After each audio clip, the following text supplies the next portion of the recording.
प्रेरित चरित्र अध्याय 10। कैसरिया में इटालियन पलटन का सत्पति कर्नेलियुस नामक मनुष्य रहता था। वह और उसका समस्त परिवार भी धर्मपरायण तथा ईश्वर भक्त था। वह यहूदियों को बहुत सा भिक्षादान दिया करता और हर समय ईश्वर की प्रार्थना में लगा रहता था। उसने किसी दिन तीसरे पहर के लगभग एक दिव्य दर्शन में यह साफ साफ देखा कि ईश्वर का दूत उसके यहाँ आकर कह रहा है, कर्नेलियुस। कर्नेलियुस ने उस पर आंखें गड़ाकर तथा भयभीत होकर कहा, महोदय, बात क्या है? और स्वर्गदूत ने उन्हें उत्तर दिया, आपकी प्रार्थनाएं और आपके भिक्षादान ऊपर चढ़कर ईश्वर के सामने पहुंचे और उसने आपको याद किया है। अब आप आदमियों को यप्पे भेजिए और सिमोन को, जो पेतरुस कहलाते हैं, बुला लीजिए। वह चर्मकार सिमोन के यहाँ ठहरे हुए हैं। उसका घर समुद्र के किनारे है। जब वह स्वर्गदूत जो उससे बात कर रहा था चला गया, तो कर्नेलियुस ने अपने 2 नौकरों और एक धर्मपरायण सैनिक को बुलाया और उन्हें सारी बातें समझाकर यप्पे भेजा। दूसरे दिन जब वे यात्रा करते करते नगर के निकट आ रहे थे, तो पेतरुस दोपहर के लगभग छत पर प्रार्थना करने लगा। तब उसे भूख लगी और उसने भोजन करने की इच्छा प्रकट की। लोग खाना बना ही रहे थे कि पेतरुस आत्मा से आविष्ट हो गया।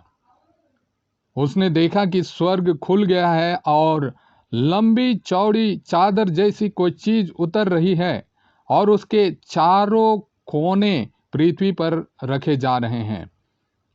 उसमें सब प्रकार के चौपाए, पृथ्वी पर रेंगने वाले जीव जंतु और आकाश के पक्षी हैं। उसे एक वाणी यह कहते हुए सुनाई पड़ी, पेतरुस, उठो, मारो और खाओ। किंतु पेतरुस ने कहा, प्रभु, कभी नहीं। मैंने कभी कोई अपवित्र अथवा अशुद्ध वस्तुएं नहीं खाई। फिर वह वाणी दूसरी बार उसे सुनाई पड़ी, ईश्वर ने जिसे शुद्ध घोषित किया है, तुम उसे अशुद्ध मत कहो।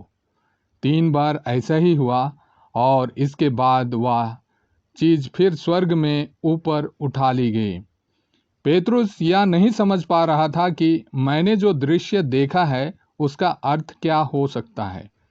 इतने में कर्नेलियुस द्वारा भेजे गए आदमी सिमोन के घर का पता लगाकर फाटक के सामने आ पहुंचे।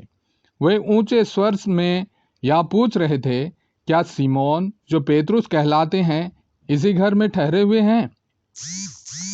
पेतरुस अब भी उस दर्शन के विषय में विचार कर रहा था कि आत्मा ने उससे कहा, देखो, 2 आदमी तुमको ढूंढ रहे हैं। तुम जल्दी नीचे उतरो और बेखटके उनके साथ चले जाओ, क्योंकि उन्हें मैंने भेजा है। पेतरुस ने उतरकर उन आदमियों से कहा, आप जिसे ढूंढते हैं, मैं वही हूँ। आप लोग यहाँ कैसे आए? उन्होंने यह उत्तर दिया, शतपति कर्नेलियुस धार्मिक तथा ईश्वर भक्त है। समस्त यहूदी जनता उनका सम्मान करती है।